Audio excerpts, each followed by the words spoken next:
ملت سرحدات ساتل دښمن ساتونکی د وطن ساتونکی د وطن ساتونکی د وطن خونسا کړه شومې هسې د تړاکو اهرمن ساتونکی د وطن. بسم الله الرحمن الرحیم.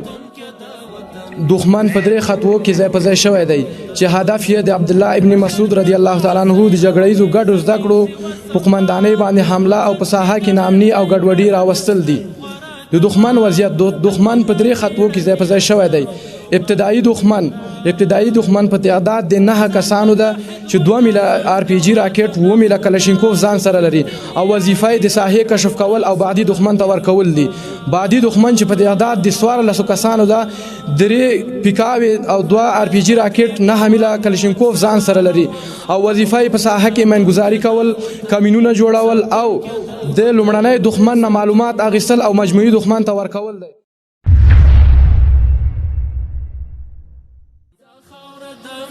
سرحدات ساتل دښمن ساتونکی د وطن. تعلیم و تربیه نظامی از جمله عناصر کلیدی و مهم است که در پیروزی ها و دفاع مشروع نقش تعیین کننده را دارد.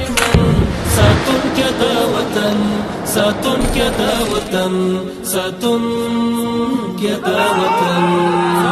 ولسته ګڼ ګڼ پیغامونه دم په دم چې نور له پخې غمن شي دوران کلی او چم